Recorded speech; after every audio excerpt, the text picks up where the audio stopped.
Burxoniddin Marg'inoniy. Imom Burxoniddin Marg'inoniy buyuk mutafakkir, islom fiqhining rivojlanishiga katta hissa qo'shgan faylasuf, alloma, shoir, tavhid ilmi bilan shug'ullangan va islom olamida Shayxul Islom unvoniga sazovor bo'lgan ulug' mutafakkirdir. Burxoniddin Marg'inoniy 1123-yil Farg'ona viloyatining Rishton qishlog'ida tug'ilgan. U ilm ma'rifatli oilada ulg'aygan bo'lib, avvalo o'z otasidan ta'lim oladi. So'ng o'z davrining mashhur allomalari, faqih va mujtahid darajasidagi olimlardan dars olib, o'zining e'tiqodi, taqvosi va yuksak iste'dodi tufayli Hanafiy mazhabi bo'yicha buyuk faqih va mujtahid darajasiga ko'tariladi. Burxoniddin Marg'inoniy 13 yil Marg'ilon shahrida yashagan. Mashhur Hidoya asarining birinchi qismini shu yerda yozgan. Hayotining asosiy qismini esa Samarqand shahrida o'tkazgan.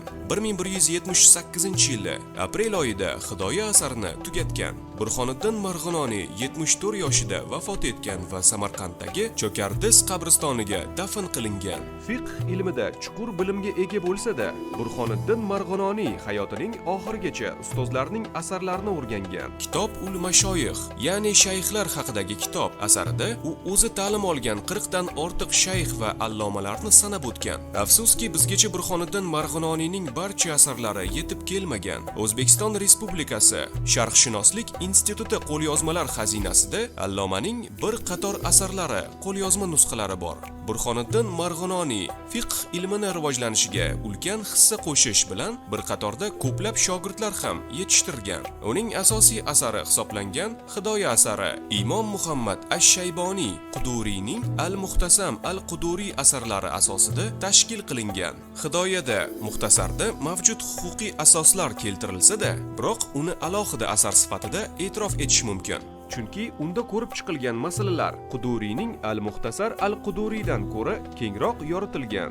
Hidoya 4 juzdan iborat bo'lib, u alohida bob va bo'limlarga bo'lingan 57 ta kitobni o'z ichiga mujassam etadi. Har bir kitob islom huquqining muayyan qismiga bag'ishlangan. Hidoyada huquqiy masalalarning yechimi dastlab sahobalar, mujtahid olimlar va Movarounnahrdan chiqqan yirik fiqh olimlari fikrlarining bayoni va unga boshqa mualliflar e'tirozlari yoki qo'shilishlarini izhor etish yo'li bilan berilgan. Birinchi juz 5 kitobdan iborat bo'lib, u namoz, ro'za va zakotga bag'ishlangan. Ikkinchi juzga 36 bo'lim, nikoh, taloq, qullarni ozod qilish, topib olingan bolaning nasabini aniqlash, topib olingan narsa, qochib ketgan qullar, bedarak yo'qolganlar, sherikchilik va vaqf mulki kabi masalalar kiritilgan.